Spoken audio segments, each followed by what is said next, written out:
Bismillahirrahmanirrahim. Assalamualaikum warahmatullahi wabarakatuh. Alhamdulillahi rabbil alamin. Wassalatu wassalamu ala asyrafil anbiya'i wal mursalin nabiyina Muhammadin wa ala alihi wa ashabihi man sara ala nahjihi wa iktafa bi atharihi wa da'a bi da'watihi wa istanna bi sunnatihi ila yaumiddin. Amma ba'd. Alhamdulillah, bersyukur kepada Allah Subhanahu wa taala. Pada pagi ini kita dapat bertemu untuk meneruskan pengajian bahaskan berkenaan dengan tazkiyatun nafs, penyucian jiwa, berdasarkan kitab Ighathatul Lahfan fi Masaidi Syaitan karangan Al-Imam Abu Abdullah Ibn Al-Qayyim rahimahullah ta'ala. Jadi kita sambung masih lagi dalam konteks atau siap perbahasan berkenaan dengan membatalkan dakwaan dan juga syubhat golongan ahli waswas dalam agama ini. Dan Imam Ibn Al-Qayyim rahimahullah mengemukakan nas dalil-dalil daripada hadis dan juga athar untuk membantah syubhat, keraguan yang dibawakan oleh golongan ahli waswas. Baik. Wa syarata Umar alaihim diyafata man yamurru bihim minal muslimin. Baik. Umar mensyaratkan ataupun meletakkan perjanjian, meletakkan syarat ataupun membuat perjanjian bersama ahlul kitab alaihim ataupun ke atas ahlul kitab diyafatan. Ya, ini syarat dia, mereka mesti menjamu ataupun mereka mesti meraihkan atau memberikan hak tetamu bagi sesiapa sahaja yang yamurru bihim minal muslimin. Ini maknanya sesiapa sahaja yang mereka jemputlah, makna ataupun yang lalu di kawasan mereka ataupun yang masuk ke kawasan mereka. Maknanya Umar meletakkan syarat kepada satu perjanjian syarat kepada ahlul kitab, di kalangan Yahudi dan Nasrani di Syam. Siapa sahaja di kalangan kaum muslimin yang singgah di tempat mereka, mereka juga berhak untuk mendapat hak diyafah. Ya, maknanya hak tetamu. Hospitality. Maksudnya mesti dilayan. Mesti dijamu makan. Mesti dilayan. Dan kalau kita lihat dalam footnote ni, warada anhu annahu ishtarata alaihim diyafatal muslimin 3 ayyam. Warid juga daripada Umar meletakkan syarat itu, maknanya perjanjian yang diletakkan untuk hak kita kata hospitality, tetamu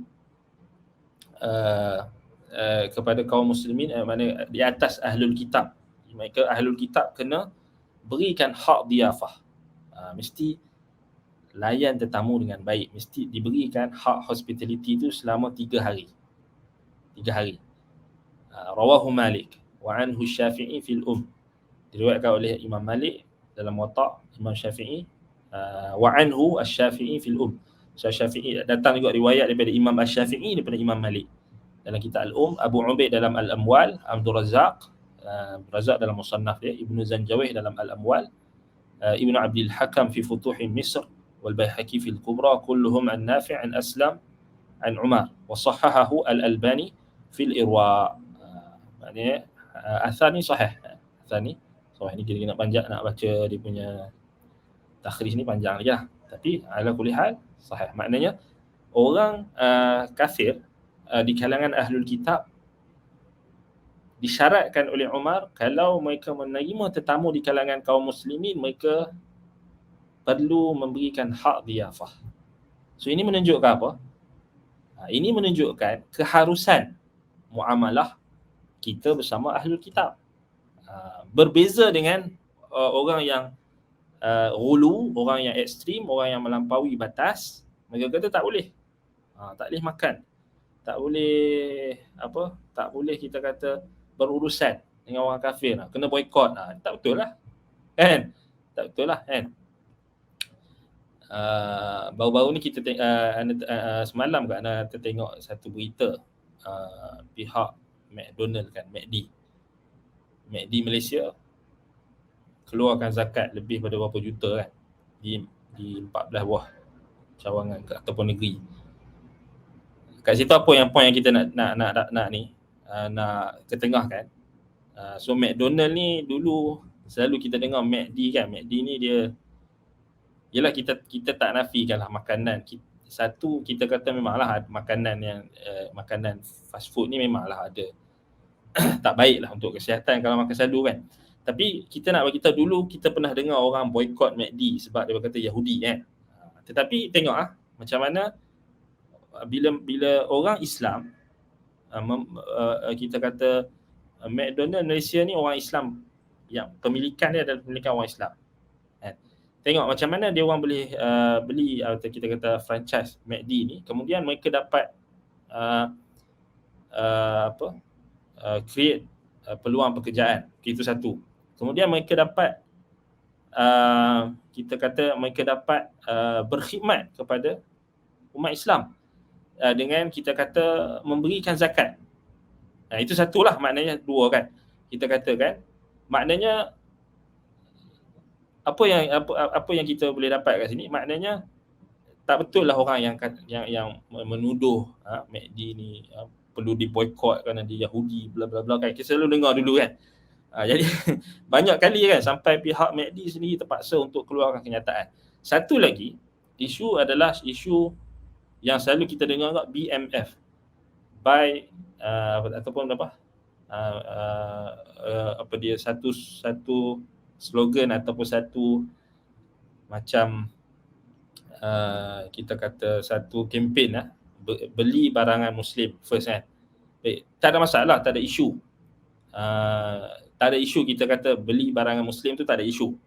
Kita dahulukan beli barangan Muslim ataupun orang kata Bumi Putera dan sebagainya, tak ada isu.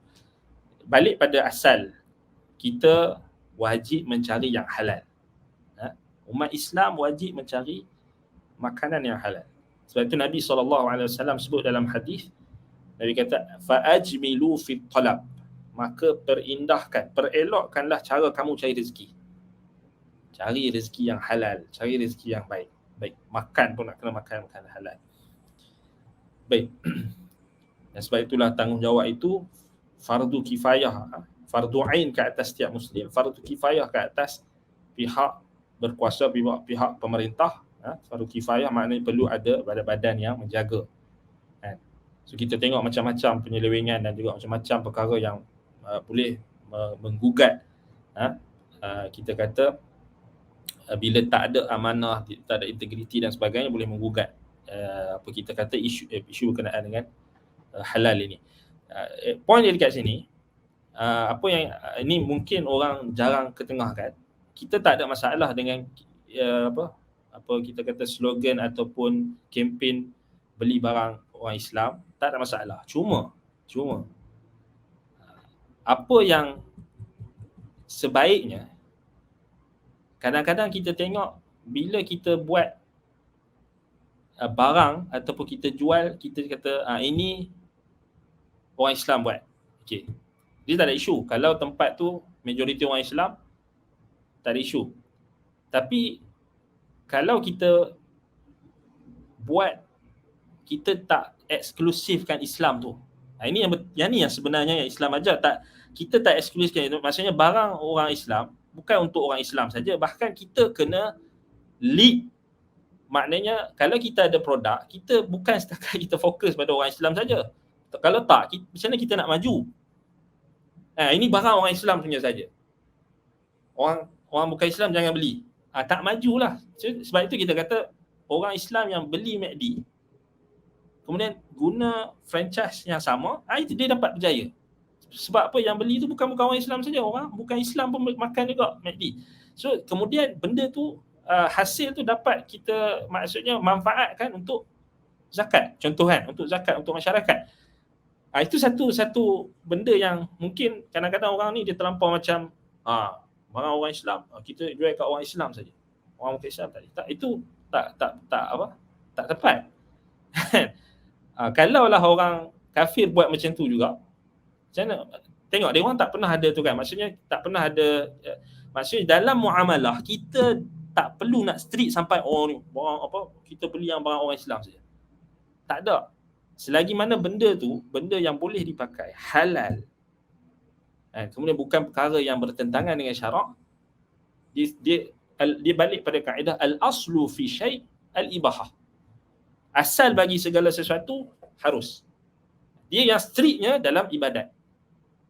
Dalam ibadat memang kena strict. Tak boleh melainkan ikut al-aslu fil ibadah al-mahzur. Asal bagi dalam ibadat ni dia terlarang kecuali ada dalil. Dalam bab ibadat tak apa kita nak strict. Tapi bab muamalah kita dengan orang bukan Islam, yang ni kalau kita terlampau strict tu maknanya benda yang tak haram kita jadikan haram, benda yang halal kita jadikan haram. Ini hati-hati, dia boleh masuk dalam apa kita kata ghulu. Sebab itu Imam Ibn Qayyim dia bawa ni riwayat-riwayat ni. Maknanya kalau orang Umar syaratkan kalau orang Islam pergi dekat tempat ahlul kitab, mereka berhak juga untuk memberikan hospitality, diyafah, hak diyafah. So macam kita katakan, kita kalau kita pergi dekat tempat negara orang kafir, maksudnya kita berhak untuk mendapat hospitality. So nampak tak? So kalau kita main sentimen agama, sentimen agama ni maksudnya kita kena layan orang Islam saja yang baik. Kemudian sampai tahap kadang-kadang tu kita buat produk, katakan makanan, kita buat pizza. Okey, pizza Islam. Betul ke? Sebenarnya tu tak Islamik. Tak Islamik pun. Tak perlu pun letak label Islam ke apa untuk jadi Islam. Dia yang Islam maknanya produk tu kita buat dengan betul, maknanya prosesnya proses yang halal, muamalah yang diharuskan, tidak ada unsur-unsur perjudian, tidak ada unsur ghurur, tidak ada unsur-unsur yang bercanggah dengan syarak, tidak ada eksploitasi wanita ke ataupun membuka aurat ke, ada apa sebut itu kita kata apa panggil sekarang panggil apa, syariah compliant kan, syariah compliant. Baik, itu sebenarnya bukannya kita meletakkan label Islam kemudian jadilah Islam. Kadang-kadang tak, kadang-kadang buruk nama Islam tu. Kita letak contoh kita letak label. Ni anda bagi contoh ni untuk kita muhasabah. Kadang-kadang orang kita dia nampak Islam ni hanya nampak kita letak produk kita ni Islami, dia automatik jadi Islami. Tak. Contohnya bila anda bagi contoh mudah, perancangan bandar. Kita pun letaklah macam-macam, bandaraya Islam. Kita letak Islam apa-apa. Tapi dari sudut pelaksanaan tak ikut Islam. Maknanya bukan yang dikira tu adalah logo ataupun dakwaan. Al-ibrah la bil asma'. Al-ibrah bil musammayat. Ibrah ni orang nak tengok pada kita punya kerja. Orang tak mau tengok kita punya branding lah ataupun apa dia kita punya dakwah.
Baik. Uh, Tes. Assalamualaikum. Testing Ustaz. Tes. Okey. Okey. Okey. Dia macam sekat-sekat sikit. Ya. Anak-anak dia cabut wifi. Oh, okey. Baik. Okey. Baik. Baik, jadi kita sambung.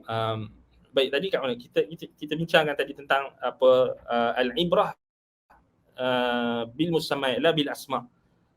Maknanya hakikat sesuatu kita bukan tengok pada kita punya slogan ataupun dakwaan.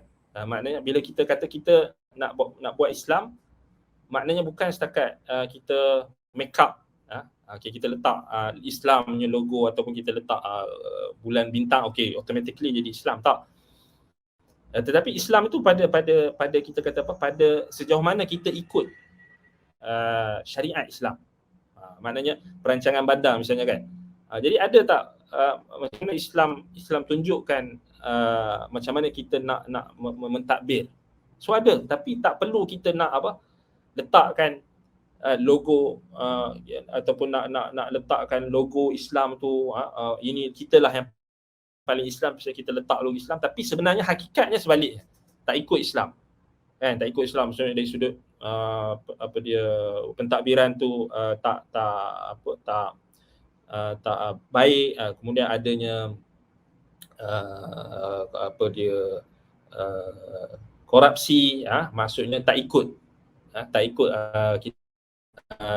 syariat Islam tu secara tepat atau secara benar, tapi hanya dakwaan. So itu banyak yang berlaku lah. Selalunya kita tengok yang itulah yang kalau kita tengok balik yang menjadi masalah utama sebahagian orang Islam yang mereka anggap okey, contoh macam produk apa orang Islam kan, okey, dahulukan produk orang Islam, kemudian tetapi pada hakikatnya dia tak apa panggil, dia seakan-akan dia tak maknanya tak apa bertepatan lah dengan roh Islam tu, sebab Islam bukan setakat untuk orang Islam. Islam bukan setakat untuk orang Islam, Islam untuk semua. Islam untuk didakwahkan kepada semua orang manusia, bukan setakat orang Islam. Maksudnya kalau kita nak apa dia kita kata apa dia contoh kan, bagi contoh, kita tengok berita apa dia ada kes bunuh diri. Okey, bunuh diri, orang terjun bangunan ke, terjun jambatan ke. Baik, kemudian kita kata okey, kalau kes itu melibatkan orang bukan Islam tak ada masalah. Tapi bila kes itu melibatkan orang Islam barulah kita nak bersuara. Tak betul. Maknanya bukan setakat orang orang Islam sahaja yang kita perlu perbetulkan, bahkan orang bukan Islam pun kita kena dakwah. Maknanya kena tunjukkan macam mana bila kita jadi pemerintah, pentadbir, kerajaan dan sebagainya, maknanya Islam tu kita cuba untuk praktikkan Islam tu bukan setakat untuk orang Islam, tapi untuk orang bukan Islam. Yang itulah yang dipraktikkan oleh golongan salafus soleh dulu, golongan para sahabat Nabi bila mereka membuka kota-kota dan juga melakukan futuhat, pembukaan kota-kota. Mereka masuk ke tempat yang asalnya bukan orang Islam. Apa yang mereka buat? Mereka sebarkan Islam. Dan mereka tak ada kata ini orang Islam saja, eksklusif untuk orang Islam saja. Tak, mereka sebarkan Islam tu. Macam kita kan, kita ada jiran yang bukan Islam. So macam mana kita nak ajak dia kepada Islam? Kita limpahkan kebaikan Islam kepada dia. Kan? Sebab tu hak sebagai jiran kita tak gugur. Hak sebagai dia jiran kita bukan Islam. Hak dia sebagai jiran kita, maknanya dari sudut kita tak boleh menyakiti dia, kita kena muliakan dia, maknanya kita kena jaga hak-hak dia sebagai jiran kita tak boleh sakiti dia, tetap ada dalam Islam walaupun dia bukan Islam. Sebab itu sama juga dalam konteks negara. Walaupun dia bukan Islam, tetapi kita tetap tak boleh menzalimi dia. Tapi kebanyakan orang dia tak faham. Dia kata bukan Islam, okey kita boleh zalimi dia, kita boleh kalau melibatkan macam jenayah dan sebagainya, kita kata tak apa, Orang curi duit dia tak apa pasal dia bukan Islam. Kan dulu pernah, tapi sekarang orang dah makin faham lah. Dulu kita pernah dengar kan, bila anda sendiri pernah dengar macam mana ada seorang ustaz ni, dia cakap, ya kalau bukan orang bukan Islam tak ada masalah kita nak ambil hak dia. Itu salah kan? Salah. Sedangkan Nabi SAW pesan dekat Muaz bin Jabal radhiyallahu an, ketika mengutuskan Muaz untuk berdakwah di Yaman, Nabi kata apa? Wattaqi da'watal mazlum fa innahu laysa bainaka wa bainahu hijab. Laysa bainahu wa bainallahi hijab.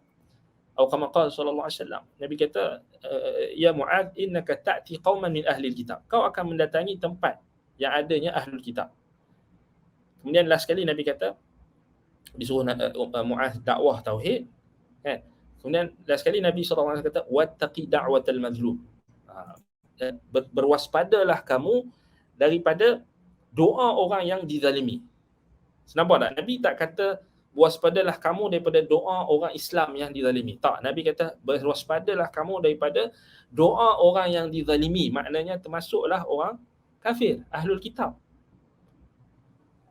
Fa innahu laisa bainahu wa bainallahi hijab. Kerana doa orang yang dizalimi ni tidak ada hijab, tidak ada penghalang antaranya dengan Allah. Maknanya doa orang kafir, walaupun dia kafir, tapi sebab dia dizalimi, mustajab. Ini dalil dia. Maknanya kita orang Islam tak boleh menzalimi orang bukan Islam. Kan? Sebab tu kalau kita tengok dalam sejarah Islam, tak ada langsung dalam catatan sejarah bila orang Islam masuk kena menguasai, memerintah tempat yang bukan Islam, limpahan rahmat tu dapat dirasai walaupun orang tu tak masuk Islam lagi. Sampai sekarang, bahkan sampai sekarang, kalau kita perasan, kita tengok kebanyakan orang-orang yang duduk di negara-negara bukan Islam, bila mereka pindah di negara yang Islam, contohnya macam ada banyak jugalah orang yang daripada Korea, orang daripada Jepun, dia pindah ke, contoh dia pindah ke Morocco, dia pindah ke Turki, dia pindah ke Saudi, dia duduk dekat ni, dia orang tak dizalimi. Maknanya dia orang dapat apa yang lebih baik daripada layanan tu, lebih baik daripada apa yang kadang-kadang orang Islam tak dapat di negara bukan Islam. Dan kadang-kadang ada juga tempat negara-negara yang bukan Islam ni bagi layanan yang baik, tetapi kok mana pun kita kita kata adalah risiko-risiko yang kita tak boleh nak jangka kan bila orang yang berhijrah ke negara orang kafir ni. Bahkan di mudarat dia lebih banyak sebenarnya. Banyak dah kes-kes yang kita tengok. Cuma kita nak bincang tadi dari sudut hak dhiyafah dan dari sudut kita nak bagi tahu pelaksanaan Islam tu bukan semata-mata kita dakwa. Kan, dakwa. Kita dakwa kita negara Islam, kita dakwa kita negara Islam, kita dakwa kita bandaraya Islam, negeri Islam dan macam-macam. Kita pun buat signboard, nampak ada doa, ada ucapan-ucapan Islamik dan sebagainya, tetapi realitinya di sebaliknya. Kan? Dari sudut sepatutnya kita, kalau kita kata kita negeri Islam, kita kena jaga kebersihan, tapi kita yang paling fail kebersihan, paling pengotor kan. Kalau pergi negeri orang majoriti orang Islam, kita kata orang asyik cakap pasal kebersihan, masalah kebersihan paling kotor. Kemudian dari sudut kita kata dari sudut kita katakan dari sudut pelaksanaan Islam, bukan setakat kita mendakwa kita adalah kita Islam dan sebagainya, tetapi dari sudut pelaksanaan tak tak membuktikan kita Islam, tak membuktikan kita mempraktikkan ajaran Islam kan. Samalah kalau kita pun cakap dekat kedai kopi kemas cakap ini Islam ini, tapi bila kita balik kat rumah kita tak Islami. Kita tak Islami. Sembang kedai kopi memang habis negara Islam, undang-undang Islam bla bla bla, tapi bila balik ke rumah habis dah, tak ada lah. Anak isteri kita tak didik dengan Islam. Kita tak tunjukkan akhlak Islam yang mulia pada anak kita sendiri. Kita sembang kat kedai kopi Islam tapi balik. Itu realiti. Maknanya apa kita kata, maknanya itu bukan yang Islam yang sebenar. Maknanya Islam, kalau kita tengok balik sejarah macam mana Khulafaur Rashidin, macam mana khulafa pada zaman kegemilangan Islam, mereka tunjukkan contoh yang terbaik. Bukan setakat dalam bab agama, bahkan dalam bab dunia, dalam urusan dunia. Sebab Islam ni bukan setakat akhirat saja, dunia. Islam memimpin, lead. Sebab itu sistem Islam ni, syariat Islam merangkumi dunia dan akhirat. Bukannya kita kata Islam ni okey, setengah masyarakat kita ni masih lagi faham Islam tu dengan macam contoh kan, bila dia nak nampak Islami, okey, kita buat masjid. Okey, masalahnya kadang-kadang masjid ni dah terlampau banyak. Masjid dah terlampau banyak. Betul, slogan saja.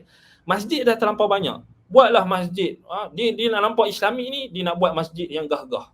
Cuba tengok, okey, ambil contoh yang mudah lah. Okey, dulu kita gahkan dengar masjid apa? Masjid Kristen kat Terengganu. Lagi apa? Taman Tamadun Islam. Ana cuba nak pergi dulu tapi tutup. Tapi tengok maintenance ke laut. Kita pergi tu tengok berlumut, kotor. Kemudian terbiarnya. Tapi bab nak habiskan duit buat projek besar-besar ni, kadang-kadang kita tak nampak apa yang Islamiknya. Kalau membazir buat sampai berjuta-juta, kemudian maintenance dia tak fikir, kemudian last kali masjid tu jadi buruk. Macam masjid Kristal kan ada isu juga dulu kan. Kemudian Taman Tamadun Islam tuan ni, Terengganu. Kan dulu kan orang gah. Mungkinlah dia kerajaan Terengganu waktu tu buat untuk, ada yang kata untuk lawan Ayah Pin punya. Tapi bukan itu cara kita nak Islamikkan masyarakat, bukan. Dia sebenarnya masjid dah banyak. Imarahkan masjid tu yang penting. Imarahkan masjid dengan majlis ilmu, dengan pengajian tauhid, pengajian akidah, pengajian Quran, pengajian hadis. Yang tu yang lebih penting. Kos yang berjuta-juta untuk buat maintenance yang benda-benda yang buang duit sebenarnya, sepatutnya dilimpahkan untuk apa? Imarahkan masjid.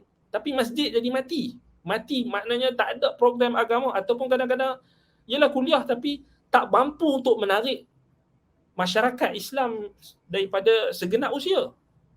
Orang muda memang tak pergi masjid lah. Memang nak pergi masjid pun kadang-kadang orang muda jadi bila pergi masjid orang tua cakap menjadi kan, macam-macam tak boleh, ini tak boleh, itu tak boleh. Kemudian dengan benda-benda tokok tambah dalam agama lagi kan.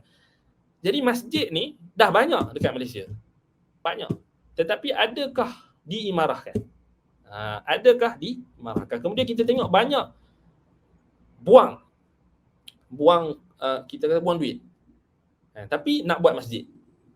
Ni buat masjid dekat mana? Gua Musang kan, masjid model Masjidil Haram. Apa keperluan? Masjid dah banyak, nak buat masjid model Masjidil Haram. Tapi percayalah cakap Ana, kalau pengurusan tu sama saja, macam tu saja perangai dia, sama saja. Masjid dah banyak. Dan kadang-kadang kita lalu kat jalan, bila naik kita balik kampung ke apa, naik pergi singgah kat masjid ni patutnya jadi contoh. Tapi rata-ratanya kita pergi nak berhenti, nak solat, ataupun nak pergi kita nak solat, kita nak berhenti ataupun nak berhenti pergi ke tandas di masjid-masjid ni masih lagi sangat-sangat kotor. Kemudian tak terurus. Masjid tu pun tak terurus kadang-kadang. Memang menyedihkan. Jadi bukan masalahnya, bukan kurang masjid banyak, tapi tak ada pengurusan. Kadang-kadang kita malu kadang-kadang tengok kan, orang Islam macam ni. Bayangkan orang bukan Islam, dia nak masuk Islam kan, mungkin Allah Ta'ala bagi hidayah dekat dia untuk masuk Islam, tapi tiba-tiba dia berhenti dekat masjid yang kotor macam tu. Apa kita pernah tak terfikir kesan dia? Kita memanglah tak ada masalah pasal kita dah biasa kotor. Orang yang sebahagian orang kan dah biasalah memang tandas kotor. Nak buat macam mana, memang tandas tempat syaitan, tempat najis. Ya, tapi bagi orang yang bukan Islam, boleh tak kita agak apa efek dia pada orang yang ataupun pelancong ke yang datang kan. Efek dia dah kata macam ni, aku pergi dekat tempat orang Islam tapi tak nampak pengamalan tu. Ini kita sedih, maksudnya dari sudut kebersihan, dari sudut, dan itu yang kita kata banyak slogan saja. Banyak slogan Islam ini kan, tapi kita tengok sedih. Kan sedih. Dan nampak kita kata yalah, contohnya macam baru-baru ni orang share tentang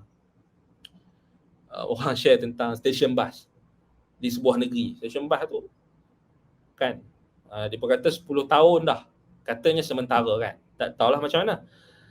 Tapi yalah, kita kata sebab apa orang tengok, sebab orang jadikan sebab kita dakwa kita Islam. Bila kita dakwa kita Islam, mana orang nak tengoklah apa yang Islamnya. Kan? Maknanya apa, tetapi akhir sekali kita tengok ketinggalan.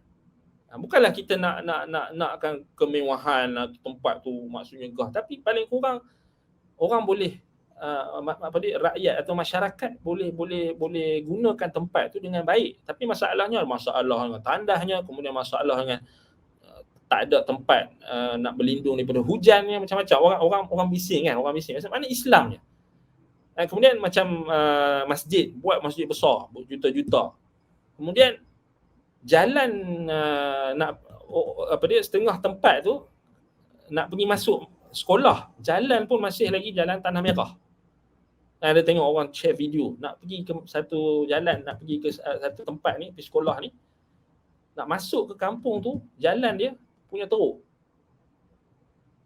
Apa sepatutnya kita orang Islam, kita kena tahulah mana satu yang kita nak kena utamakan. Bukan setakat kita masjid dah banyak dah, cuma nak imarahkan masjid, tapi kenapa kita buat nak gah kan? Dan itu antara tanda-tanda kiamat. Masjid ni dihias-hias, kita kata dihias-hias dengan hiasan-hiasan yang macam-macam, tetapi kosong. Itu yang itu kita kata tanda-tanda kiamat. Masuk dari tanda-tanda kiamat. Orang berbangga-bangga dengan masjid, tetapi sebenarnya kosong. Tak ada roh Islam. Itu belum lagi kita tengok riwayat daripada Imam Al-Hakim dalam Al-Mustadrak, sebutkan akhir zaman orang masuk masjid tak ada dah orang yang beriman. Na'udzubillah. Tak ada dah orang yang beriman dalam masjid. Baik, dalam riwayat waqala at'imuhum mimma ta'kulun. Dan sebagai riwayat disebutkan Umar kata dekat ahlul kitab, berikanlah makanan kepada mereka apa yang kamu makan. Wa qad ahallallahu zalika fi kitabih. Sesungguhnya Allah telah halalkan hal tersebut, makanan ahlul kitab, di dalam kitabnya. Maknanya di sini, tengok sebab itu anda cakap tadi, Islam, pemikiran Islam, kita bukan fikir bila kita nak buat baik, kita hanya untuk orang Islam saja, tak. Macam tadi kan, BMF, buy Muslim first, buy beli barangan orang Islam dulu kan. Okey, adakah maksudnya kita letakkan eksklusifnya kita punya barang atau makanan kita tu hanya pada kita, dan kita tak, maknanya adakah itu maksud dia? Anda nampak macam itu seakan-akan dia. Sebahagian orang dia nampak maknanya kita kata apa, perkataan Umar ni, bila Umar kata kat ahli kitab, bagi makan kepada mereka, yakni orang Islam, macam mana yang kamu makan. Mimma ta'kulun, maknanya kamu orang ahlul kitab, kamu nak makan benda yang elok, kamu nak makan benda yang halal. Maknanya mereka pun ada mereka punya sistem halal mereka. Ini ahlul kitab lah. Baik. Dan bagi makan kepada mereka macam mana yang kamu suka, yang kamu makan. Faham tak? Maksudnya kita orang Islam sama juga. Kalau kita nak makan yang baik, makan yang halal, kita pun kena bagi makan dekat orang bukan Islam, ahlul kitab ke orang kafir ke, sama juga. Nampak? Sama juga. Dia apa kita kata, apa yang kita bagi dan apa yang mereka bagi sama. So kat sini nampak tak macam mana keluasan Islam tu. Ini memanglah tak ada masalah dalam masyarakat kita, tak ada masalah. Kebanyakan orang faham. Cuma bila jadi tadi macam macam dia hulu tadi. Tak boleh makan McD, tak boleh makan, kena boykot ni. Ni bagi kat Israel kadang-kadang tipu je, kadang-kadang propaganda, kadang-kadang tak ada bukti. Kan, boykot dulu kan, boykot McD, boykot KFC, boykot apa lagi. Beli apa, dia pun buatlah ayam goreng Islami. Dia pun kononnya nak lawan KFC, konon lawan. Dia tak jadi masalah, nak meniaga, tapi jangan guna nama Islam tu. Jangan, ini jadi Islami. Hang beli makan McD, KFC, Starbucks tak Islami. Jangan macam tu. Sebahagian perangai orang kita dia macam tu. Dia buat ni kopi Islami. Kemudian dia pun attack perniagaan orang lain dan sebagainya. Ini tak berjaya, takkan berjaya. Jadi perniagaan orang kafir, dia tak pernah ada sentimen agama. Dia jual benda yang baik. Dia ada ke contohnya Dell komputer kan? Siapa punya? Apple. Dia orang tak ada sentimen tu, walaupun dia orang ada benda yang macam contoh nak normalisasikan benda-benda maksiat dan sebagainya, tapi kita tolak tepi benda tu. Tapi dia orang tak ada sentimen tau. Dia tak buat sentimen tu. Tapi sebahagian orang kita ni dia buat sentimen tu. Itu sebenarnya tak bagus lah. Tak bagus untuk dakwah Islam, tak bagus juga untuk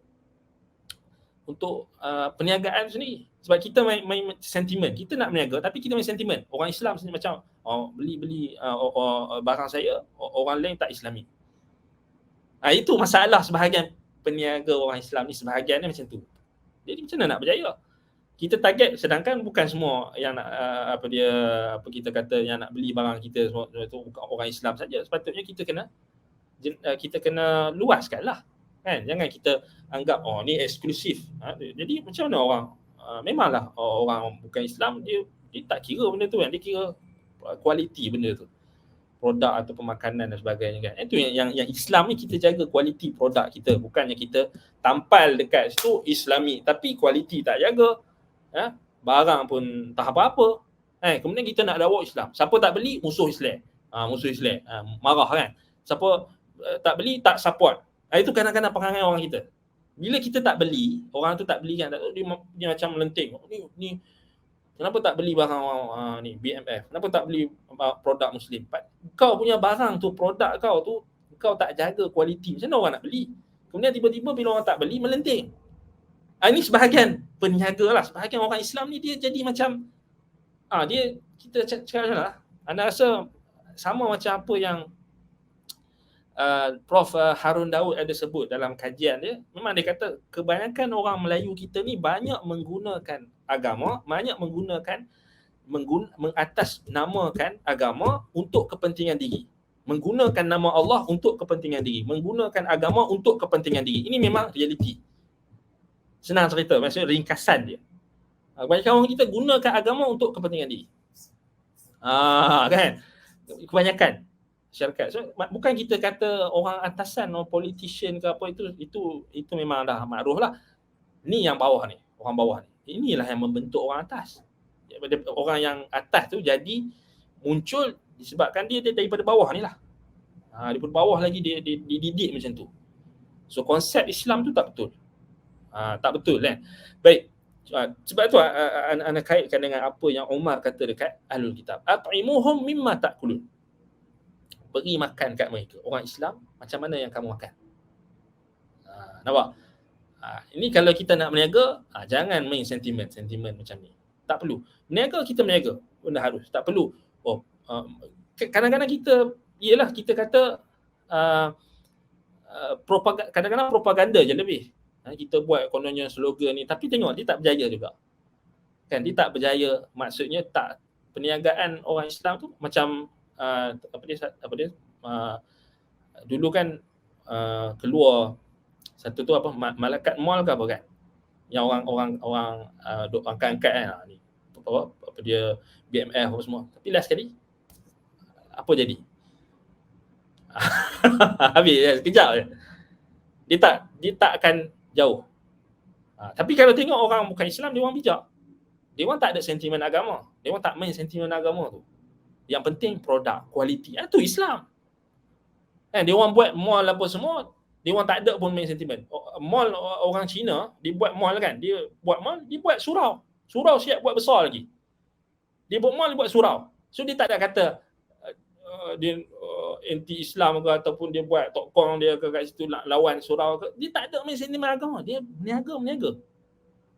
Kan? Tapi orang kita ni dia banyak main sentimen agama, gini ni kita nak buat Islam. Jadi last sekali orang Islam pergi, orang Islam pun tak pergi. Apatah lagi nak harap orang bukan Islam. Kan? Macam tu juga produk-produk.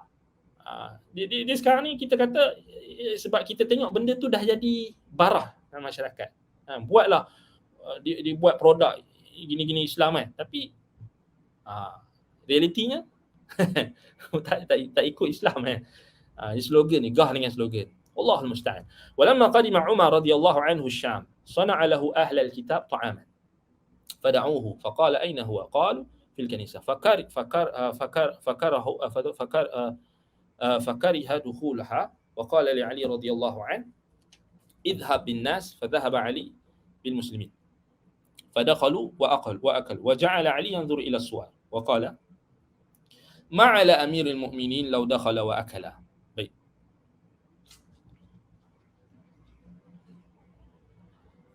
Baik, Umar radhiyallahu anhu.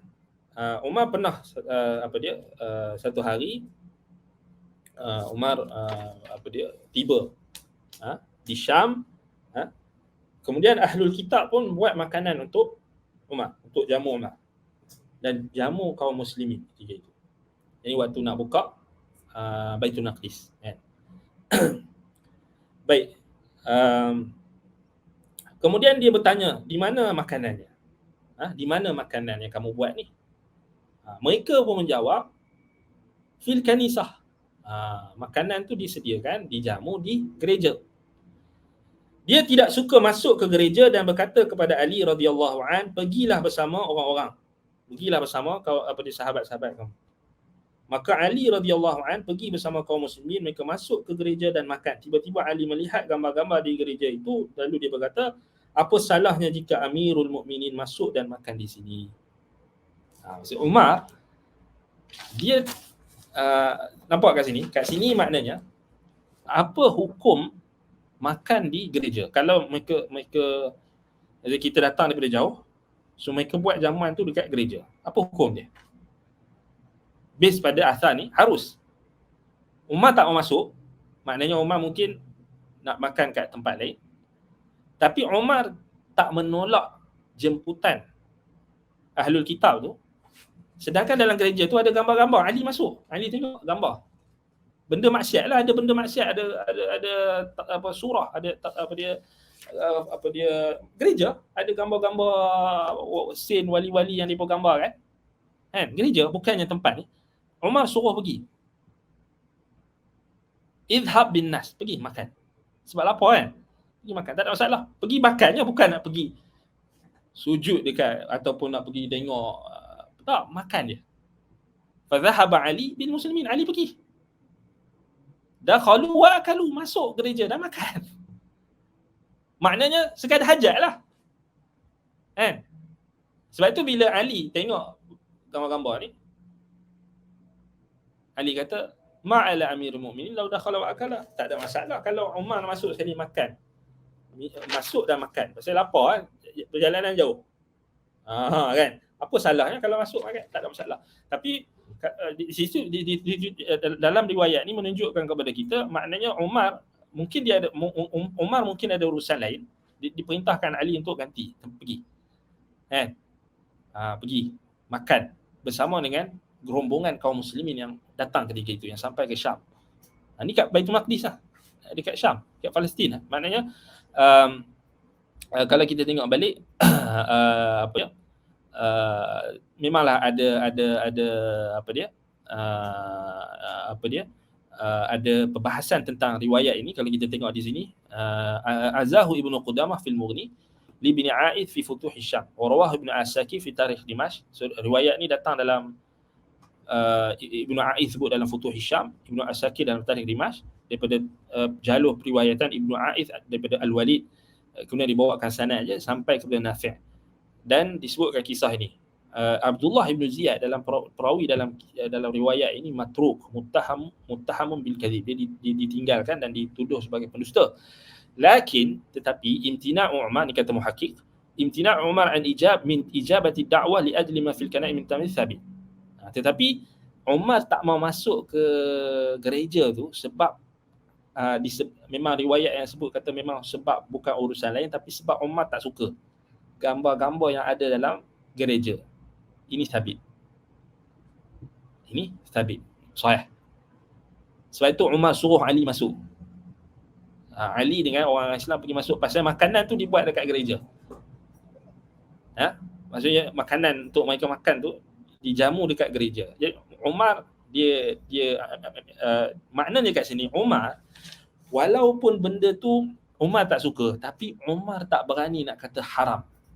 Umar tak tengok sahabat Nabi dia punya sikap sahabat Nabi, benda yang harus mereka takut untuk kata haram.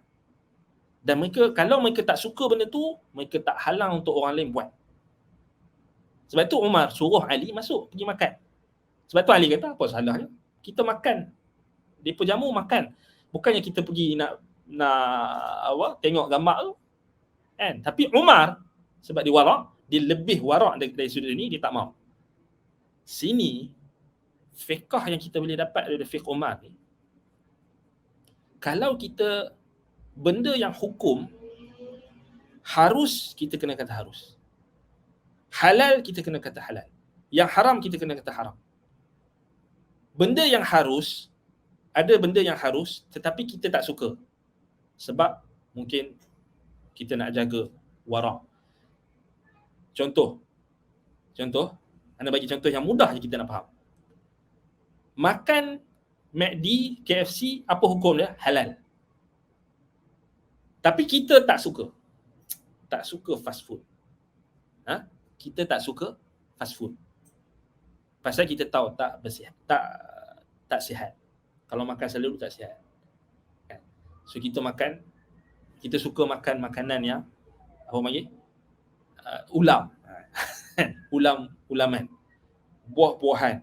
Makan makanan tradisional, makan sambal belacan, cicah, pucuk paku. Okay, itu yang kita suka sebab itu sihat dan sebagainya. Nak jaga kesihatan. So kita tak suka makan ni. Tapi boleh tak kita nak halang orang lain, benda tu halal, kita nak kata haram, boykot? Tak boleh, hukumnya tak boleh, haram. Maknanya haram kat atas kita mengharamkan sesuatu yang Allah halalkan. Walaupun kita tak suka. Kita punya stand lain cerita. Kita tak suka apa. Ini yang kita boleh dapat bila Umar tak mau masuk dekat gereja bukan pasal haram, tapi Umar tak selesa. Sebab dia lagi masuk lagi, dia tengok apa? Gambar-gambar, dia tak mau. Tapi dia suruh Ali masuk, bawa orang-orang rombongan orang Islam pergi makan. Sebab dia orang dah buat apa panggil jamuan tu dekat gereja. Dia orang jamu dekat gereja. Dia macam mana? Pergilah. So nampak tak? So katakanlah kita di tempat yang sama. Ada gereja jemput kita untuk makan. Harus tak untuk kita pergi? Dia bukan dia jemput makan sebab mungkin kita ada dialog dengan dia orang. Harus tak pergi? Harus. Tapi boleh tak kita tolak untuk tak pergi? Boleh. Boleh tak kita kata orang yang pergi tu sokong gereja?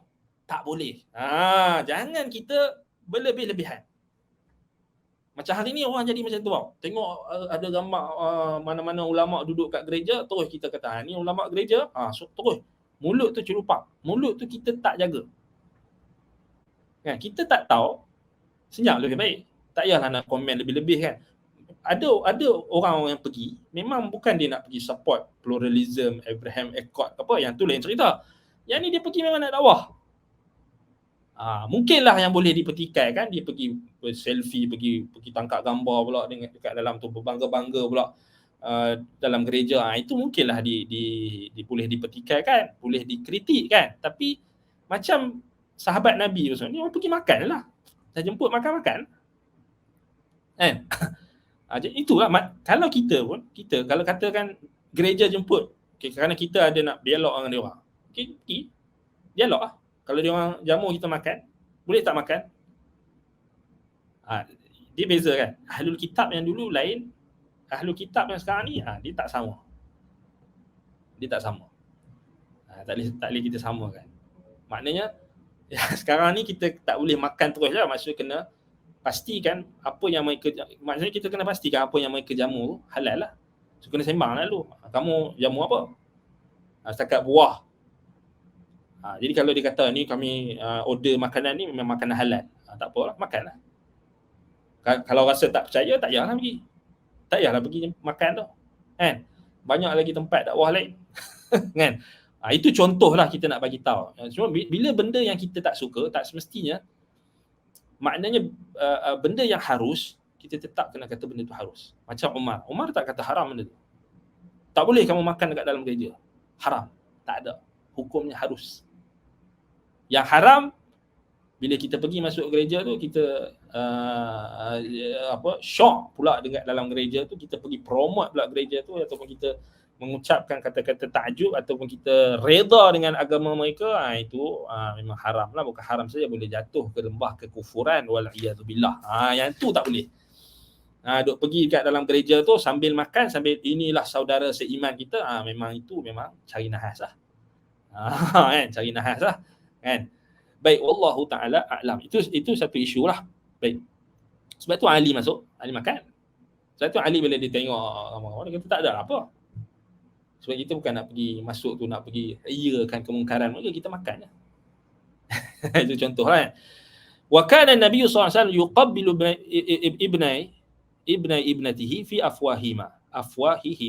Ini satu isu yang kita kena bincangkan dengan betul. Okey, ini satu lagi isu. Baik, adalah Nabi SAW pernah mencium bibir kedua putera Fatimah, yakni Hasan dan Husain. Wa kana Nabi SAW yuqabbilu ibnatihi fi afwahihima. So, Nabi SAW pernah mencium bibir Hasan dan Husain. Bibir Hasan dan Husain. Ini datang dalam riwayat At-Tabrani dalam Al-Mu'jam Al-Kabir daripada Sa'id Al-Maqburi, daripada bapaknya, daripada Abi Hurairah. Katanya Rasulullah SAW mengambil Hasan dan Husain, kemudian mencium keduanya, wada'a afwahima ala fihi, meletakkan bibir kedua cucunya itu di bibirnya. Kemudian Nabi SAW bersabda, Allahumma inni uhibbuhuma fa'ahibbahuma wa ahabba man yuhibbahuma. Kemudian Nabi bersabda, ya Allah, sesungguhnya aku menyintai kedua mereka, yakni Hasan dan Husain. Maka cintailah mereka berdua. Dan cintailah sesiapa yang menyintai kedua mereka, Hasan dan Husain. So ini di sini kita kena faham isu. Dia masalahnya, okey. Apa hukum seorang ayah atau seorang datuk mencium bibir kedua cucunya atau anaknya? Ini perbincangan ni kita kena objektif. Okey. Bila Nabi SAW buat, first kali kita kena faham, harus. Benda tu harus. Asalnya harus. Sebab apa? Sebab Nabi SAW buat. Ada tak dalil yang lain yang menunjukkan ini hanya khususiah Nabi? Kalau ada dalil yang menunjukkan ini hanya khususiah Nabi, maka kita kata hanya Nabi SAW saja boleh buat. Okey, fine. Ini kita kena cari lah. Okey, isu dia sekarang. Kenapa Imam Ibn Qayyim bawa riwayat ni? Maksudnya, nak bagi tahu, ada orang yang dia ada sebahagian orang Arab, dia bukan setakat kita tak bincang spesifik lah tentang hukum cium di bibir ni. Tapi kat sini dalam riwayat ni disebutkan Nabi letak mulut dia. Maksudnya macam ni. Macam tu. Mulut dengan mulut. Macam tu je. Harus. Okey, harus. Tapi bila hadis ni, kalau hadis ni dapat dekat pejuang-pejuang hak asasi kanak-kanak, habis kan?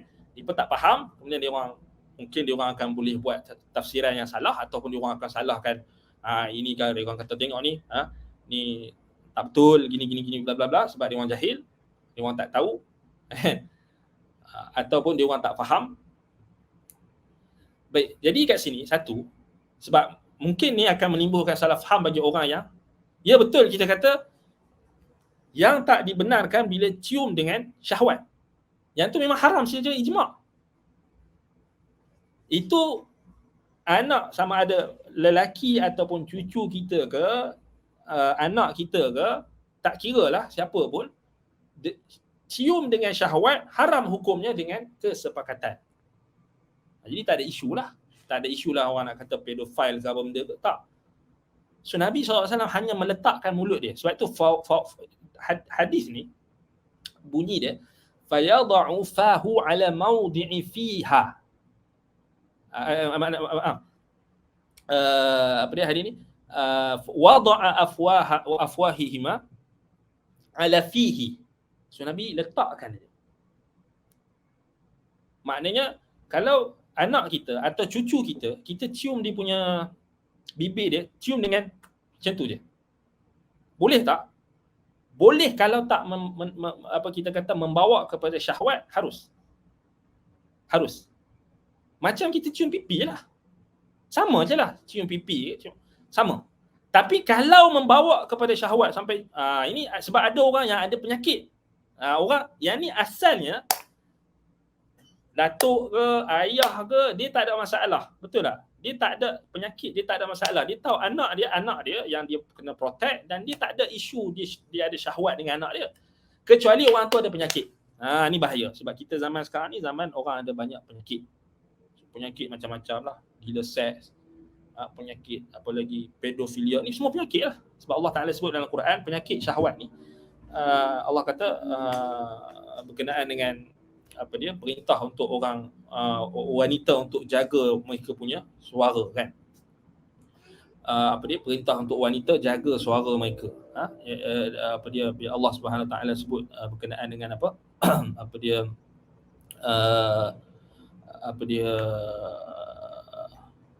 dia dalam surah Al-Ahzab tu ayat 32 kan, ya nisa an-nabi lastunna ka ahadin minan nisa in taqaitunna fala takhda'na bil qawli fayatma'a alladhi fi qalbihi maradun wa qulna qawlan ma'rufa. So Allah kata, wahai isteri-isteri Nabi, so termasuklah orang yang nak ikut isteri-isteri Nabi, kamu semua tak macam wanita-wanita yang lain kalau kamu tetap takwa. Iaitu janganlah kamu berkata-kata dengan lembut, dengan melemah lembutkan perkataan kamu, ucapan kamu, bermanja-manja ketika kamu bercakap. Semasa kamu bercakap dengan lelaki asing, lelaki ajnabi. Kerana yang demikian akan menimbulkan fayatama'u alladhi fi qalbihi maradun, yang akan menimbulkan keinginan yang buruk bagi orang yang ada penyakit dalam hati. So the Quran cakap wanita dia kena jaga dia punya suara dia supaya orang-orang yang ada penyakit dalam hati, yakni lelaki-lelaki ajnabi, tidak berkeinginan buruk padanya. So poinnya di sini, kita bercakap dalam konteks masyarakat kita ni, memang kita tak nafikan. Ana tengok dalam satu data yang dikeluarkan, ana tak salah Sinar Harian keluarkan data ataupun apa dia, laporan berkenaan dengan kes sumbang mahram. Berkenaan kes sangat-sangat membimbangkan. Data ataupun apa dia, fakta tu ditunjukkan, maknanya kes yang berlaku dalam tahun kalau tak salah statistik kes sumbang mahram dari 2019 sampai 2021. So baru saja tahun lepas. 169 kes yang melibatkan pelakunya adalah bapa kandung. Ni dengar anda bagi fakta ni. 169 kes daripada tahun 2019 sampai 2021, sumbang mahram berlaku, pelakunya adalah bapa kandung. 169 kes. Maknanya hilang amanah lah. Memang antara tanda kiamat Allah Ta'ala tarik amanah. Dhiya'ul amanah. Tadhi'ul amanah. Mensia-siakan amanah. So bapak-bapak pun dah tak boleh percaya. Bapak sendiri pun dah tak boleh percaya. Zaman ni. 155 kes bapak tiri. Bapak kandung pun tak boleh percaya, bapak tiri pun tak boleh percaya. 100 kes melibatkan bapak saudara. Pelaku sumbang mahram tu bapak saudara. 55 kes pelakunya abang kandung sendiri. Wal'iyad billah. Nas'alullah salamata wal afiyah. Kita hidup dalam masyarakat yang Allah Ta'ala sebut ni bukan setakat ada penyakit, dah penyakit tu jadi kronik. Sumbang mahram, banyak perkara yang kita tak boleh anggap tak apa, selamat. Tak, kita kena, maknanya kita hari ni seorang bapak dia kena ada, dia kena aware benda ni. Dia tak boleh sangka baik, semua orang baik. Tak, kita hidup di zaman yang macam ni. Tahun 2019 sampai 2021 sumbang mahram ni, daripada bapak kandung punya kes pun ada, bapak tiri, bapak saudara, abang kandung sendiri pun sanggup. So bila kita bawakan hadis ni, so kita kena explain lah. So Nabi SAW cium cucu dia dekat mulut bukan dengan syahwat, tapi hanya meletakkan. Harus hukumnya kita cium anak kita dengan harus. Tapi kalau dah melibat sampai tahap macam ni, ada kita boleh kata benda tu harus. Maknanya masyarakat kita bukan, maknanya dah ada penyakit. Satu kita kata kena ada prevention, al-wiqayah. Sebab itu mufti dia kena keluarkan fatwa yang spesifik. So kalau orang tanya apa hukum ayah atau datuk mencium bibir anak atau cucu dia, tak kira lah lelaki atau perempuan, dia kena spesifik. Asalnya harus tanpa syahwat. Kalau dengan syahwat memang haram dengan ijma', sepakat. Tapi bila dia tengok kes makin pelik-pelik sekarang ni, orang pun pelik-pelik sekarang ni, bapak pun dah tak percaya semua, bapak saudara ke apa dah tak boleh percaya sekarang, macam-macam penyakit. So dia kena, boleh jadi dia keluarkan fatwa sadduz dzari'ah. Dia tak boleh, dia elakkan. Terus makruh, tak boleh. Dielakkan di bibir. Okey, boleh tak fatwa tu berubah bila dia tengok condition? Boleh. Sebab ada kaedah lain yang dalam syarak ni kita nak menutup pintu-pintu kepada kerosakan. So pengkaji ataupun orang yang buat yang terlibat dalam kes-kes macam ni, pengkaji ataupun penganalisis jenayah kanak-kanak dan sebagainya, dia boleh berbincang dengan mufti dan sebagainya untuk supaya mufti tu bagi garis panduan. Supaya tak boleh. Maksudnya, contohnya ada orang tanya kan, apa hukum seorang bapa tidur dengan anak perempuannya? Itu kena clarify. Kalau dah anak perempuan tu maksudnya dah sampai tahap maknanya dah akil balik, tak payah dipisahkan. Atau bapak sekalipun. Tapi masalahnya tak clarify lah. Bapak dia ingat dia bapak dia ingat anak dia tu kecil sampai kiamat anak dia kecil. Tak, anak dia akan membesar. So ada sadduz dzari'ah, kena ada prevention. So memang dipisahkan tempat tidur tu, memang termasuk bapak pun janganlah nak kita kata nak terhegeh-hegeh lagi nak tidur dengan anak perempuan dia, walaupun anak perempuan dia dah jadi dah besar, dia nak tidur juga, memang kita kata ada something wrong, something well lah. Macam itulah kita kata dihalang lah. Maksudnya tak boleh lah. Ibu pun kena tahu lah benda tu, batasan. Kan, ni sampai ke besar, ayah dia nak kena bagi mandi anak sampai besar.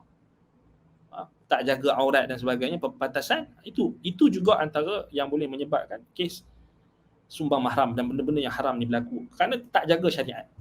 Sedangkan Nabi SAW suruh pisahkan tempat tidur tu ketika usia 10 tahun. Sebelum dia balik. Kalau ikut usia 14, 15, 13, pisahkan lelaki dengan perempuan, adik-beradik. Bapak pun sekali lah, nak faham lah. Bapak pun sekali, janganlah adik-beradik bila bapak tidur dengan anak perempuan sekali. Tak boleh lah. Kadang-kadang orang kita terlampau bermudah-mudah. Banyak. Balik raya, sebelum ni balik raya, dah maklum lah, dah 2 tahun tak sambung raya, balik ramai-ramai, rumah tak luas, anak beranak ramai, cucu dengan ramainya, sepupu sepapat pun ramai, pakat-pakat tidur dekat. Ini budaya yang kita jangan normalisasikan. Kena bantras. Budaya tidur ramai-ramai dekat dekat satu tempat ataupun dekat ruang tamu, tidur ramai-ramai. Oh, family, keluarga. Tak, bukan macam tu. Ada batasan dia. Tak apa, tidur pakai tudung, tutup aurat. Tak boleh. Tak praktikal langsung. Sampai dia tidur dengan ipar duai dekat ruang tamu. Tak apa Ustaz. Isteri saya pakai tudung. Bukan macam tu. Bukan masalah pakai tudung tak pakai tudung. Masalahnya tak boleh. Itu dah dikira ikhtilat. Tidur dekat ramai-ramai kan, dekat ruang tamu. Tapi kebanyakan orang kita dia tak ada benda, dia tak nampak benda tu bercanggah dengan syariat. Dia kata pasal family. Pasal family, alah sepupu je pun, apa masalahnya? Tak boleh. Tak boleh. Nabi SAW sebut apa? Innama ju'ila al-istizan min ajli al-basar. Dijadikan minta izin. Minta izin ni nak masuk rumah orang nak kena minta izin. Anak kita nak masuk bilik kita pun kena ajar dia minta izin, kena bagi salam, kena ketuk pintu. Min ajli al-basar, kata Nabi SAW dalam hadis riwayat Imam Muslim. Semata-mata untuk menjaga pandangan dan menjaga aurat. Tak boleh. Benda tak boleh. Kita kena strict dekat situ. Bapak-bapak lah yang kena tunjukkan peranan. Mak-mak kalau dia, mak-mak ni selalu bapak, datuk, orang lelaki, kena tegas. Kalau nak balik kampung, katakan, letakkan. Kalau ada bilik yang boleh diduduki oleh mahram saya, oleh saya punya ahli, isteri saya, anak perempuan saya, okey, saya balik. Kalau tak ada, kena tidur ni, dia kena macam tu, tegas.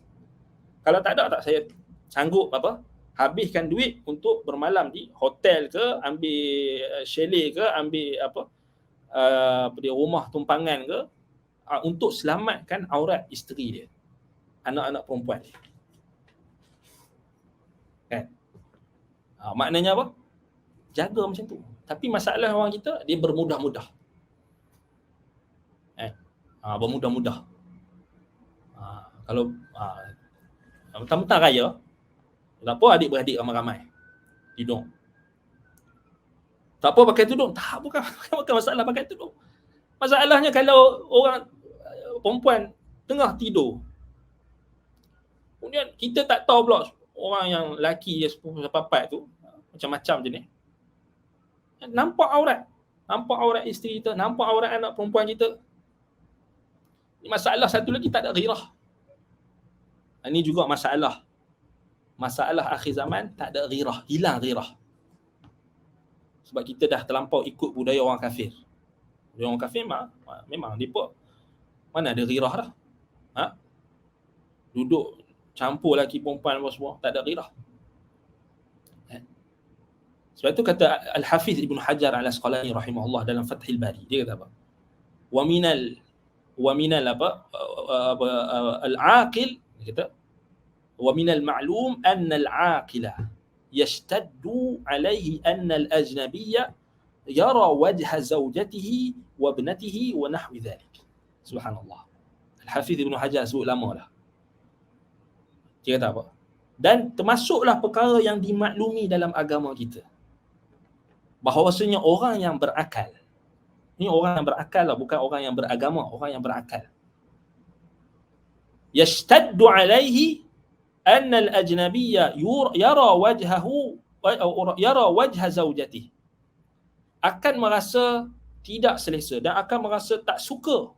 Yashtaddu, rasa berat, rasa tak suka kalau ada orang ajnabi melihat wajah isterinya atau anak perempuannya dan seangkatan dengannya. Maknanya orang yang berakal, ni Ibn Hajar sebut ni, orang yang berakal dia akan rasa berat, dia rasa tak selesa kalau ada orang ajnabi yang tengok wajah isteri dia, tengok wajah anak perempuan dia, dia rasa berat. Ni orang yang berakal. Tapi zaman sekarang tak ada rasa berat, tayang lagi. Raya-raya ni semua tayang ramai isteri. Orang dia tak tahu orang lelaki ni bukannya semua baik. Ada yang jenis penyakit hati tu teruk. Sebab tu tak payahlah. Gambar kita dengan isteri kita, tangkap gambar raya ke, tak payahlah nak upload dekat Facebook ke Twitter ke, tak payah. Kita tak tahu penyakit orang-orang yang ada penyakit ni banyak. Kan? Tak payah. Sebab satu lagi, orang berakal dia takkan reda orang lain tengok wajah isteri dia. Tapi ustaz, sekarang ni orang kerja apa semua. Itu kalau kita nak ikut orang ramai, sidalah. Nak ikut orang ramai tak apa. Bagilah dalil macam mana pun dah. Dia bagi alasan, seribu alasan. Tapi biasalah ustaz, kena tunjuklah. Isteri kita tak. Orang dah biasa tunjuk isteri. Kita kena, dah nak belajar agama, kenalah ikut agama. Kata nak ikut salafus soleh, kenalah ikut salafus soleh. Betul-betul ikut salafus soleh. Kan? Biarlah orang lain nak tayang isteri dia, muka isteri dia apa semua. Tapi kita nak ikut salafus soleh, tak payah buat. Tak payah. Tapi ini lah, bila masuk raya je, berlumba-lumba lah tayang isteri, tayang anak perempuan. Tak perlu. Simpan. Simpan. Sebab itu Asma bintu Abi Bakar radhiyallahu anha dalam riwayat Al-Hakim dalam Al-Mustadrak, dia kata apa? Perempuan dulu, Asma bintu Abi Bakar kata, kunna nughatti wujuhana minar rijal. Perempuan zaman salaf, sahabat Nabi, tabi'in, antaranya Asma bintu Abi Bakar radhiyallahu anha, puteri Abu Bakar As-Siddiq radhiyallahu anhu, isteri kepada Az-Zubair bin Al-Awwam, Dhun nitaq, Dhun nitaqain, gelaran dia. Kami dahulu, kata Asma, menutup wajah-wajah kami daripada lelaki. Tapi sekarang membuka, tayang. Inilah buka aku. Kemudian suami tak ada ghirah. Dia, ni isteri aku. Kadang-kadang suami pula yang menyorok. Orang tak tahu suami dia. Orang tahu isteri dia. Isteri dia ditayanglah di Instagram, ditayanglah kecantikan isteri dia di seluruh pelosok dunia. Sampai apa? Isteri dia jadi buat iklan tu, gambar perempuan. Dia ada suami, isteri dia tak ada ghirah. Takkan tak ada ghirah, takkan tak ada rasa ghirah, kecemburuan. Orang semua tengok gambar isteri dia jadi model, gambar besar. Semua orang tengok. Memanglah dapat duit banyak kan, tapi tak berkat. Bahkan suami dia berdosa. Suami dia berdosa sebab membiarkan isteri dia, dan dayuth. La yadkhulul jannah ad-dayuth. Takkan masuk syurga orang yang dayuth. Dayuth ni apa? Orang yang biarkan ahli dia, keluarga dia buat maksiat, dia tak tegur. Biar isteri dia buka aurat, biar isteri dia tayang wajah dia. Tapi ustaz pun buat. Ustaz bukan dalil. Ada orang, ustaz pun buat, ustaz bukan dalil. Kan? Jadi ustaz bukan dalil. Tak payah. Senang cerita, tak payah. Simpan gambar tu dengan kenangan kita. Tak payah tunjuk dekat semua orang. Kan? Tak payah. Kita orang perempuan ni kena, orang lelaki dia kena bimbing, kena jaga. Orang perempuan dia kena ikut macam Asma tadi. Tutup muka. Tutup muka. Tak boleh kata ni hukum ustaz, ni hukum sunat je ni. Tak payah. Kita bincang sekarang ni, realiti kita hari ni, orang yang berpenyakit. Orang yang ada penyakit hati sekarang ni sangat ramai. Kita dah sebut tadi statistik yang daripada Sinar Harian dah sebut dah. Sumbang mahram, itu belum lagi kita tengok kes-kes rogol, kes-kes apa benda gangguan seksual dan sebagainya. Banyak sangat sekarang. Takkan kita nak kata tak apa, buka wajah kita, isteri kita tak apa. Kita tak ada langsung protektif. Macam biar tak apalah, sangka baik, Allah jaga kita. Tak, kita kena cari sebab. Cari sebab. Itu nasihatlah untuk diri anda juga. Dan juga penonton-penonton kan. Maknanya kita kena jagalah. Jaga. Maksudnya jaga benda ni. Pergaulan dan sebagainya. Tu jauh melencong, tapi tak apa, sebagai nasihat kan. Sebab tu kalau kita tengok balik poin dia tadi, maknanya cium. bibir anak, cucu ke, asalnya harus. Tetapi kalau benda tu boleh membawa kepada tuhmahan ataupun membawa kepada syahwat, maksudnya dia tak boleh. Dia tak boleh lah. Kan? Tak boleh. Tempat banyak je tempat lain yang dia boleh cium. Pipi, dahi. Kan? Benda, maksudnya harus. Dia Ibnul Qayyim bawa riwayat ni sebab nak bantah orang yang, sebahagian orang yang dia tak mau cium anak terus. Dia anggap aib cium anak. Ini pun tak boleh juga, ni hulu juga. Macam yang Nabi SAW pernah ditanya oleh seorang Arab Badui. Sebab memang ada orang yang dia tak mau cium anak dia. Aib. Ini tak betul juga. Cium anak kita, ciuman kasih sayang. Kerana ciuman kasih sayang ini akan mengundang rahmat Allah. Mengundang rahmat Allah. Sebab itu Nabi SAW pernah sebut dekat sahabat yang pelik bila tengok Nabi cium cucu dia. Ada orang Badui, dia tengok pelik. Dia kata, aku ada 10 orang. Siapa nama sahabat tu? Dia Badui. Dia kata, aku ada 10 orang anak, tak pernah seorang pun aku cium dia. Nabi SAW sebut apa?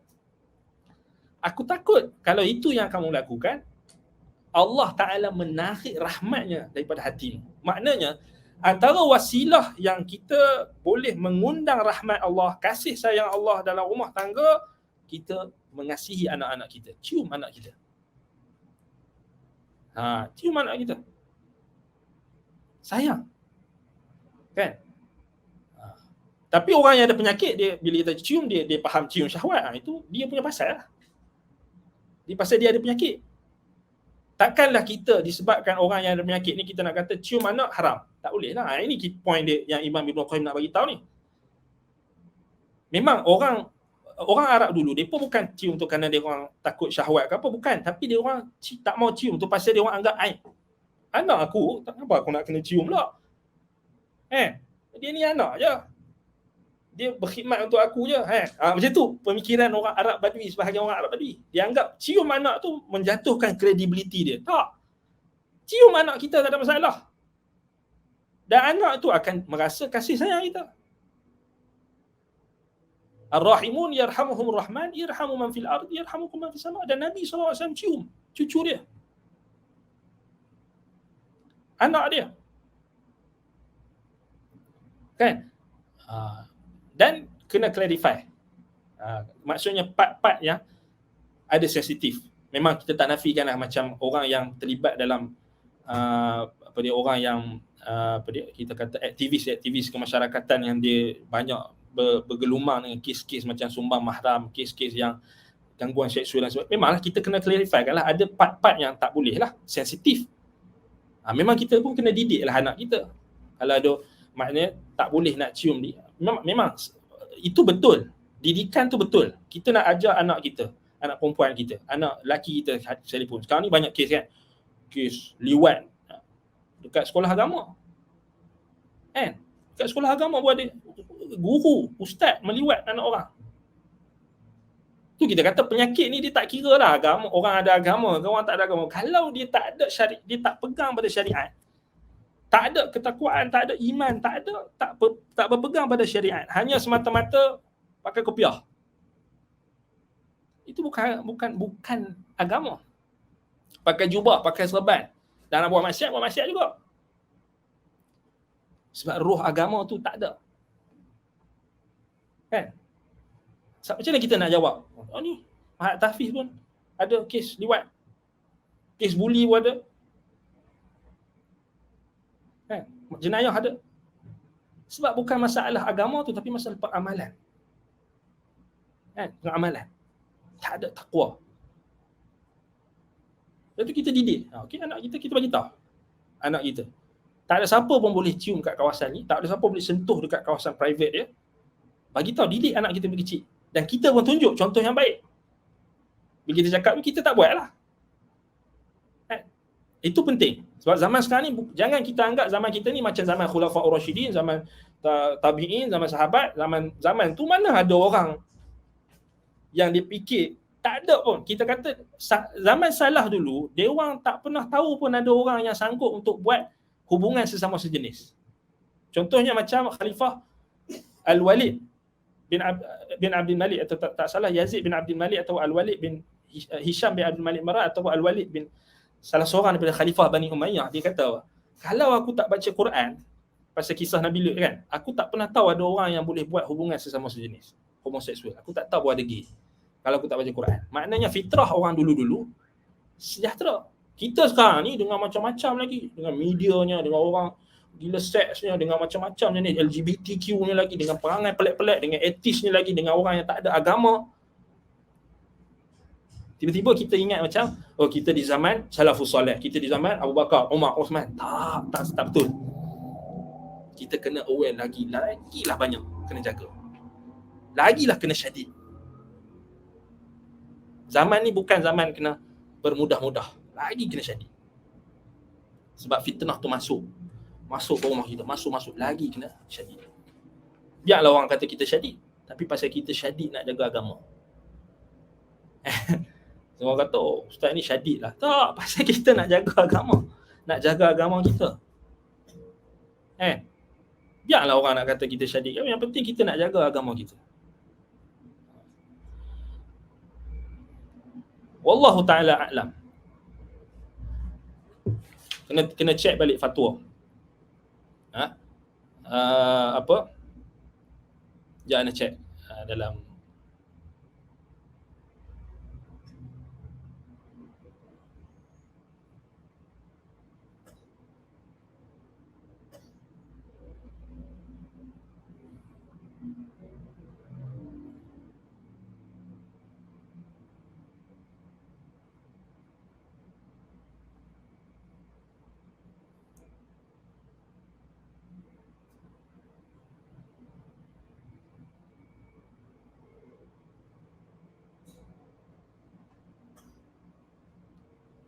dia kena tengok apa? Syekh bin Baz, anda tengok fatwa Syekh bin Baz. Al-aslu al-ibahah.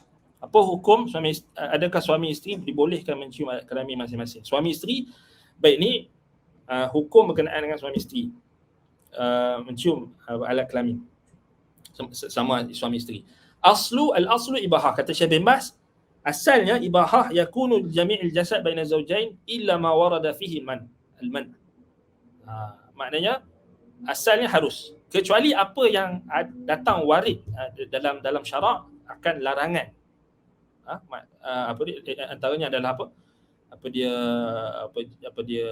persetubuhan itu dilakukan melalui dubur, itu dikira liwat lah, itu diharamkan. Bima annahu la dalil 'ala al-man'i aw at-tahrim, sebab tak ada yang cium alat kelamin ni, maksudnya tidak ada dalil yang menghalang ataupun mengharamkannya. Fabitali yakunu amrun jaizun, maka daripada atas dasar itu maka perkara ini adalah jaiz, harus. Lakin tapi ada lakinnya, tetapi kamal halu fi umurin kathirah ikhtalafa al-fuqaha wal ulama fi hukmi taqbil al-farj. Baik, dia kata sini maaf, Syekh bin Baz rahimahullah antara yang kata tak boleh. Tak boleh. Okey, tak boleh. Syekh bin Baz kata tak boleh. Maaf. Isu ni ada khilaf di kalangan fuqaha dengan ulama. Antara yang mengatakan tak boleh, maknanya haram lah, Syekh bin Baz, mereka berhujjah anna al-farja huwa mawdi'u khuruji najasah, kerana farah itu adalah tempat keluarnya najis. Wabitali la yuqabbal, maka atas dasar itu tidak boleh cium kat situlah. Tetapi sebahagian ulama lain pula mereka kata takbil, ciuman itu berlaku ketika alat kelamin suami isteri atau suami itu dalam keadaan bersih, maka tidak mengapa kalau dalam keadaan bersih. Kan? Tak mengapa. So mereka berdalilkan dengan maknanya seorang tu bila dia najis, maknanya dia hanya membersihkan tempat najasah, tempat najis dia, selepas dia sehingga bersih dan dia akan solat, kan? dan ketika dia ambil wudu dan semua, maksudnya dia maknanya bila berlaku perkara tersebut tak jadi masalah. Maksudnya perkara itu harus, tetapi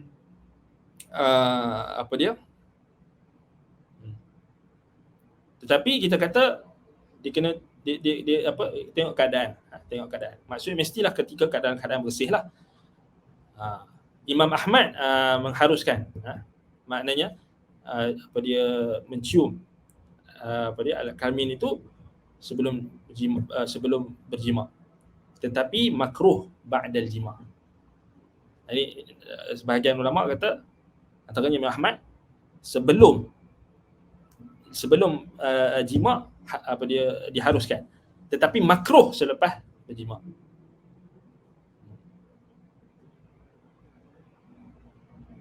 Dan sebahagian ulama lagi menghukumkan makruh tanpa maknanya tanpa hajat kan. Tapi asal hukum harus. Tapi kita kena perincikan, maknanya kalau sebahagian ulama kata harus sebelum jima, makruh selepas jima, sebab maksudnya kita kata untuk mengelakkan daripada perkara-perkara yang kotor dan sebagainya lah. Itu Syekh bin Baz kata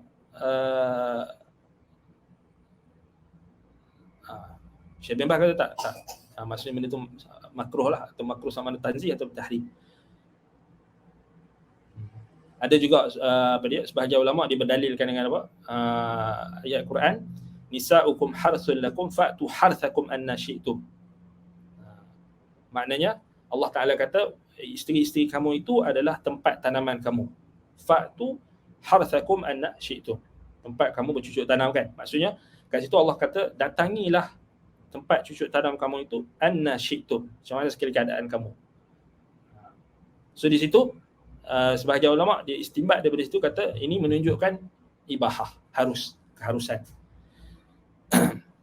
Wallahu ta'ala alam. Kita balik macam yang sebahagian ulama kata sebelum tu, maknanya kita elakkan daripada maknanya kalau perkara tersebut maknanya kita kata boleh menyebabkan adanya sebab-sebab yang seperti kita kata membawa kepada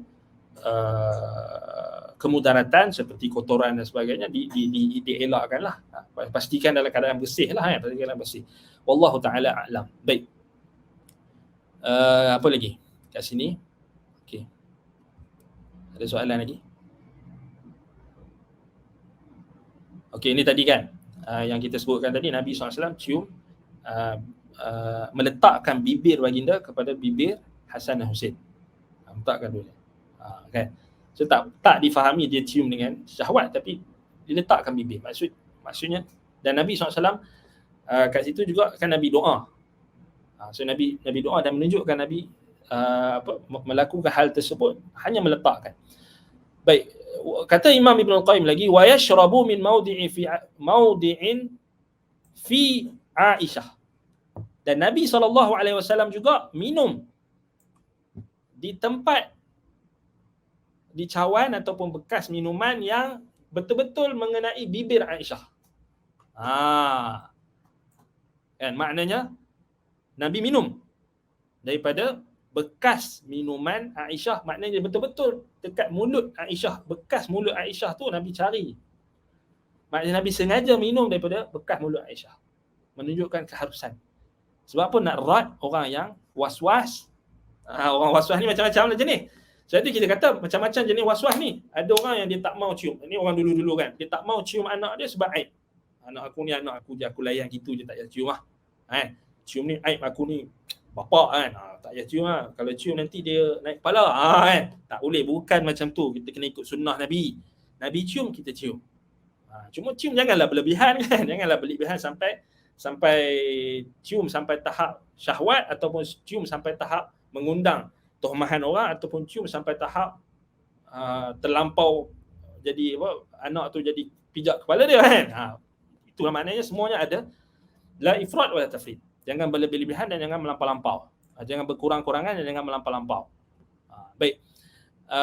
Wa yashrabu min mawdi'i fi Aisyah, sama juga untuk membantah orang yang dia anggap isteri dia kalau bekas isteri dia tu macam tak mau kan. Macam orang yang sebahagian orang Arab dulu dia orang tak mau sentuh isteri mereka yang haid. Sama juga ataupun di kalangan Yahudi, Nasrani, dia orang tak boleh sentuh langsung. Kalau isteri dia haid dia tak boleh sentuh. So ni hulu, ekstrim. So di sini tengok Nabi SAW bekas minuman Aisyah tu Nabi sengaja cari tempat bibir Aisyah. Minum dari situ juga. Sebahagian orang kita digeli kan, digeli dia kalih. Geli. Ini isteri sendiri kot. Takkan kau geli juga. Lainlah kalau ada penyakit. Lainlah kalau ada penyakit. Takut berjangkit. Bukan kata cawan satu cawan, kena asing cawan. Katakan suami dia kena COVID ke, ataupun kena sesama ke apa, itu kenalah kuarantin kan. Tak apa, itu lain cerita. Tapi ni asal, maksudnya antara ini juga kita boleh faham Nabi SAW nak ajar kita macam mana yang kita kata romantika rumah tangga. Maksudnya antara suami isteri kan. Antara suami isteri. So itu menunjukkan satu cara lah. Wa yata'arraqul arqa. Wa yata'arraqul arqa. Dekat sini kalau tengok balik